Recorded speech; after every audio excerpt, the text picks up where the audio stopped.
1432 সালটাই একদম অত্যন্ত ক্রিটিক্যাল একটা বছর। 6 মাসে আমরা যা হারালাম, আগামী 6 মাসে তার চেয়েও ভয়ঙ্কর পরিস্থিতি আমাদের জন্য অপেক্ষা করছে। যে এই বছর নিশ্চিতভাবে শিব পূজা ঘরে ঘরে করতে হবে, শান্তির জন্য, কল্যাণের জন্য। রবিবার করে এ বছরটা অন্তত নিরামিষ খান। রবিবার নিরামিষ খাবার কথা শুনলেই যাদের নাসিকা কুঞ্চন হয়, বিশেষ করে বাঙালির, তাদের বলবো খুব সাবধান। এ বছর কিন্তু রবির সঙ্গে বিশেষ জোড়াজুড়ি করা যাবে না। হঠাৎ করে এই আকস্মিক আচমকা দুর্ঘটনা, লন্ডনগামী সমস্ত মানুষগুলো বিধাতার ইচ্ছায় জ্বলে পুড়ে ছারখার হয়ে খাক হয়ে গেল। সত্যি সত্যি আমরা দেখতে পাচ্ছি 1432 পড়ার সঙ্গে সঙ্গে সাধারণ মানুষ ভয়ার্ত হয়ে উঠেছে, শোকে উদ্বিগ্ন হচ্ছে। খাবার জিনিসের দাম বেড়ে যাবে, শস্যহানি হবে, ভালো চাষবাস হবে না, কৃষি হবে না। দিকে দিকে এতদিন আমরা শুনছিলাম জলাভাবে চাষের জমিগুলো সমস্ত খটখটে হয়ে গেছে, নতুন করে তারা সেখানে বীজ বুনতে পারছে না। আবার কিছুদিন পর যদি জ্যোতিষ ভুল না হয়, তাহলে আমরা দেখব জলোচ্ছ্বাসে, বন্যায় ওই জমিগুলোই জলের নিচে চলে যাবে। চারিদিকে খাদ্যাভাব দেখা যাবে, দুর্ভিক্ষ, চিকিৎসার অভাব, মরকম, মানুষের মৃত্যু হবে। শুধু তাই নয়, চারিদিকে ঘোর তাণ্ডব চলবে। মহারাজ, 2025-এর এটা জুন মাস, আমরা জানি যে 6 মাসে চলছে, আরও 6 মাস বাকি রয়েছে। কিন্তু 2025-এর শুরুর থেকে বিভিন্ন ঘটনা ঘটেছে এবং সেই ঘটনাগুলি কোথাও সাধারণ মানুষের মনে একটি প্রশ্ন তুলে ধরেছে যে 2025-টা কি সত্যি অভিশপ্ত? আর 6 মাসে কি কি দেখবো আমরা? কারণ ইতিমধ্যে যে সকল ঘটনা ঘটেছে সেটি মূলত আমরা আমেদাবাদের রিসেন্ট যেটা ঘটনা ঘটেছে, আমেদাবাদ প্লেন দুর্ঘটনা হোক বা আজকের যে কেদারনাথে হেলিকপ্টারের দুর্ঘটনা হোক বা তার আগে মহাকুম্ভে যে পদপিষ্টের ঘটনা হোক, পেহেলগাঁও ঘটনা, একের পর এক ঘটনার সাক্ষী রয়েছে সাধারণ মানুষ। এটা নিয়ে আপনার কি বক্তব্য? 2025-এর চেয়েও বড় কথা আমি বলবো বাংলা বছরের কথা। 1432 সালটাই একদম অত্যন্ত ক্রিটিক্যাল একটা বছর। কেননা এই বছরে আমরা দেখতে পাচ্ছি বৃহস্পতি রাজা এবং রবি মন্ত্রী। গুরু রাজা রবি মন্ত্রী জলানাম অধিপ বুধ, শনি শস্যপতির জ্ঞেয়া সংবর্ত মেঘনায়ক। অর্থাৎ যে বছর রবি মন্ত্রী হন এবং শনি শস্যপতি হন, সে বছরটা অত্যন্ত ক্রিটিক্যাল বছর বলে আমরা মনে করি। যেটা এবারের 1432 আর 2025-এর প্রথম থেকে যে 6টা মাস আমরা কাটিয়ে আসলাম, সেটা ওই 1432-এর মধ্যেই পড়ে যাচ্ছে। বছরের একদম প্রথম থেকে আমরা দেখলাম মহাকুম্ভের মহামৃত্যু। মহাকুম্ভে পদপৃষ্ট হয়ে বহু পুণ্যার্থীর প্রাণ চলে গেল। কুম্ভে যাবার জন্য দিল্লিতে টিকিট কাটতে এসে পদপৃষ্ট হয়ে সেখানে মানুষ মারা গেল। তার বেশ কিছুদিন বাদেই আমরা দেখতে পেলাম আর একটা মর্মান্তিক হত্যাকাণ্ড, সিঁদুর অভিযান, যেখানে পহেলগামে বৈশরণে আমরা দেখলাম কিভাবে ধর্মের ভিত্তিতে বেছে বেছে হিন্দু নিধন হলো এবং সেই হিন্দু নিধনকে কেন্দ্র করে দুই রাষ্ট্রের মধ্যে অকাল যুদ্ধ ঘোষিত হয়ে গেল, বহু মানুষের প্রাণ গেল। সেই সঙ্গে সঙ্গে আমরা দেখলাম মাত্র 2-4টে দিন আগে আমেদাবাদের সেই মর্মান্তিক বিমান দুর্ঘটনা। 242 জন তো যাত্রী ছিল, ক্রু মেম্বাররা ছিল, যেখানে গিয়ে সেটা ধাক্কা মারল সেখানকার মানুষজন ছিল, নিয়ে একটা বিপুল সংখ্যক প্রাণহানি, যার কোনো সান্ত্বনা নেই, যার কোনো পূর্ব ভবিষ্যৎবাণী নেই। হঠাৎ করে এই আকস্মিক আচমকা দুর্ঘটনা, লন্ডনগামী সমস্ত মানুষগুলো বিধাতার ইচ্ছায় জ্বলে পুড়ে ছারখার হয়ে খাক হয়ে গেল। শুধু তাই নয়, আজকের দিনে কেদারে হেলিকপ্টার ভেঙে পড়েছে, সেখানেও 6 জনের মৃত্যু হয়েছে।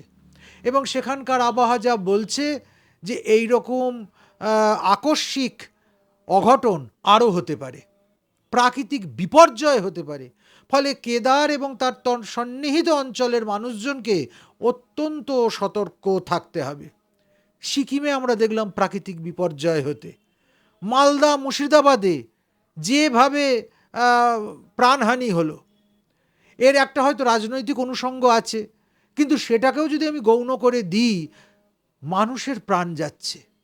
আসলে জ্যোতিষ বলছে যে বছর রবি মন্ত্রী হন, সে বছর কি হয়?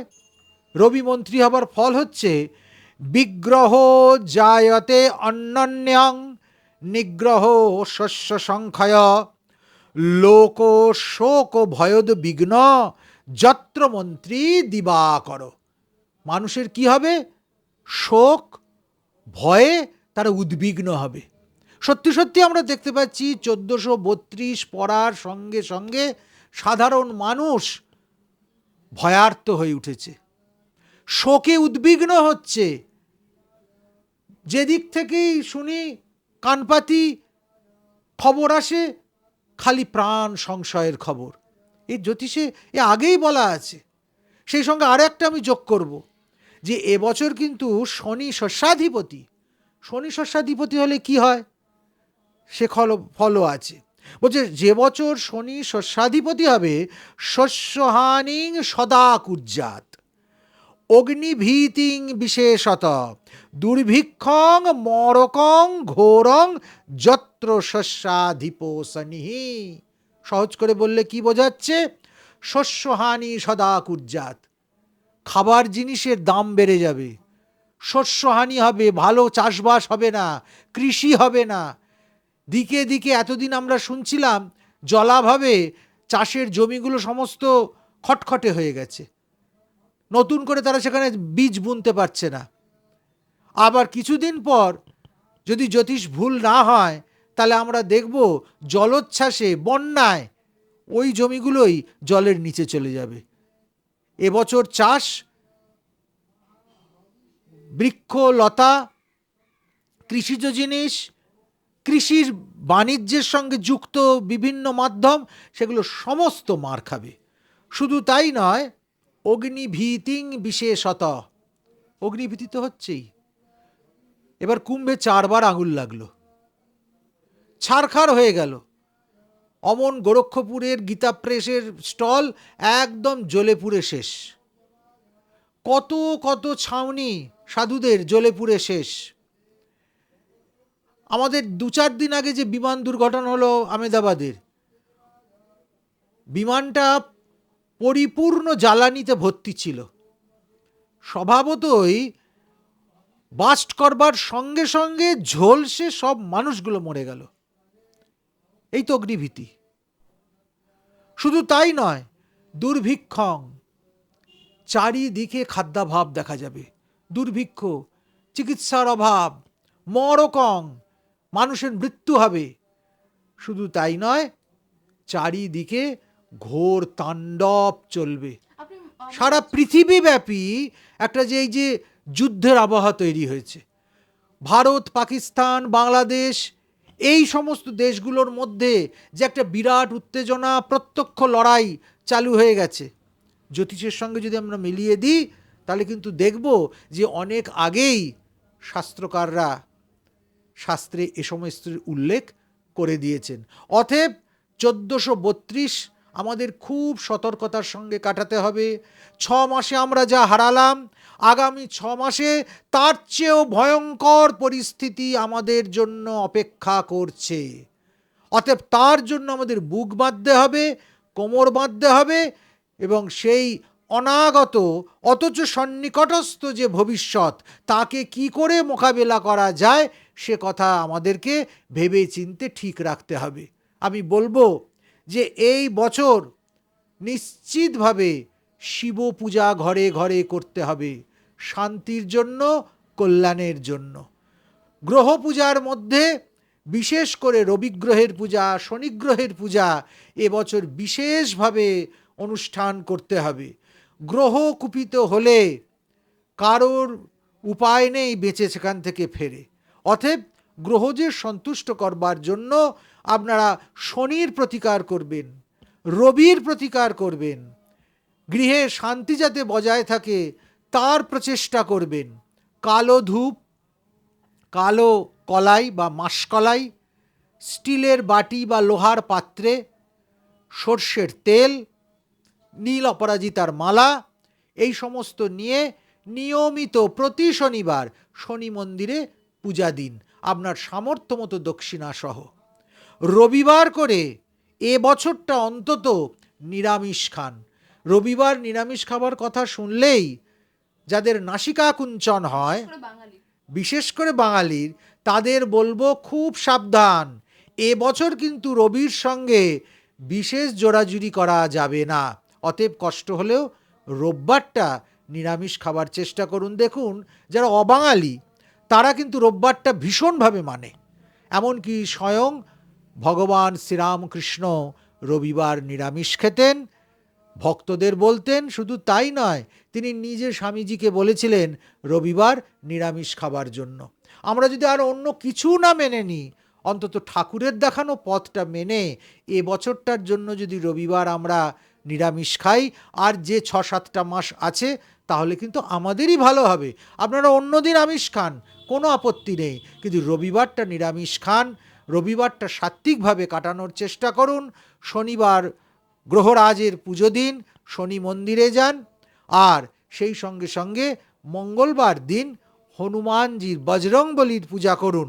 21টা পান আর 21টা জবা লাল সুতোয় গেঁথে বজরংবলীর গলায় পরান, মনস্কামনা জানান, নিজের, আপনার পরিবারের, আপনার দেশের কল্যাণ কামনা করুন। মহারাজ, আপনি যেই উপায়গুলি বললেন, এগুলি কি মানে আগামী 6 মাসের জন্য যারা এখনো পর্যন্ত ভীত বা ভাবছেন যে কিভাবে কাটাবে বা কতটা পরিস্থিতি খারাপ হতে পারে, সেক্ষেত্রে কি তাদের ক্ষেত্রে কি প্রতিকার হিসেবেই কাজ করবে প্রতিটি জিনিস? অবশ্যই। যারা এখনো পর্যন্ত রবি বা শনির প্রতিকার করেননি, আর আমরা সকলেই যে 1432 অতিক্রম করছি বা 2025 অতিক্রম করছি, গ্রহের ফল আমাদের সকলের ওপর প্রভাব বিস্তার করবে। স্বভাবতই গ্রহের দ্বারা দেওয়া এই দুর্দৈব থেকে মুক্তি পেতে গেলে আমি যে সহজ, সরল এবং স্বল্প ব্যয়ের উপায় বললাম, সেটাকে আপনারা প্রয়োগ করুন, পালন করুন, মান্যতা দিন। দেখুন, আপনার জীবন বাকি 6টা মাস নিশ্চিন্তে কেটে যাবে। আচ্ছা, পাহাড়ি জায়গাগুলিতে বেশি সতর্কতার কথা বলা হচ্ছে, যেহেতু আমরা বর্ষাকালে ঢুকেছি এবং বর্ষায় সেখানে বিভিন্ন রকমের প্রাকৃতিক বিপর্যয়ের পরিস্থিতি হয়, এবং এবছর যেটা বারবার প্রথম থেকে আভাস দিচ্ছিল, কোথাও যে প্রকৃতিও ফুঁসছে, যেভাবে মানে অনিয়ম করা হচ্ছে। আমরা জানি যে বিভিন্ন পাহাড়ি জায়গা যেখানে সাধারণ মানুষ পর্যটক হিসেবে ঘুরতে যায়, সেখানের পরিস্থিতি তাদের যাওয়ার পরে অনেক বদলে গেছে, যেটা আগে অনেক অন্যরকম ছিল। কোথাও কি সে বিষয়ে কোনো বার্তা দিতে চাইবেন? এবছর যারা পাহাড়ে বেড়াতে যাবার প্ল্যান করছে, আমি তাদেরকে বলবো তারা অতিরিক্ত সতর্কতা নিয়ে যাবে। যেখানে মনে হবে যে প্রাকৃতিক বিপর্যয় হতে পারে বা প্রকৃতিটা ঠিক সুবিধে মতো নেই, বসে নেই, আমি বলবো সেখানে প্রয়োজনে 1 দিন 2 দিন আপনারা স্টে করে যান, কিন্তু রিস্ক নেবেন না। এই বছরটা সেটা 1432 হোক বা 2025 হোক, প্রাকৃতিক দিক থেকে, বিশেষ করে পাহাড় পর্বত, এই সমস্ত দিক থেকে কিন্তু খুব অনুকূল নয়। অতএব প্রকৃতির সঙ্গে শুধু শুধু টালমাটাল না করে, টানাপোড়েন না করে, জেদাজেদি না করে, আমরা যদি তাকে তার মতো চলতে দিই, আর আমরা যদি নিজেরা একটু সতর্ক হয়ে চলি, তাহলে এই সমস্ত অবাঞ্ছিত পরিবেশ এবং পরিস্থিতি আমরা এড়াতে পারব। যারা এখনো পর্যন্ত ভীত হয়ে আছেন এখনো বাকি 6 মাস নিয়ে, তাদের উদ্দেশ্যে শেষ বার্তা কি দিতে চাইবেন? শেষ বার্তা দেব, আপনারা নিয়মিত শিব পূজা করুন। প্রত্যেকের ঘরে, হিন্দুদের ঘরে নিশ্চিতভাবে শিবলিঙ্গ থাকে, সেখানে জল, বেলপাতা আর সেই সঙ্গে সঙ্গে পদ্মমধু শিবকে 1 ফোঁটা করে দেবার চেষ্টা করুন। এখন পদ্মমধু যে কোনো বড় আয়ুর্বেদের দোকানে পাওয়া যায়, অ্যাভেলেবেল। একটু কিনে নিয়ে আসুন, এক ফোঁটা করে শিবের মাথায় দিন, দেখুন এবছরটা ভালোই কাটবে। বাংলা হান্টের আরও খবর দেখতে নজর রাখুন। বাংলা খবর মানেই বাংলা হান্ট।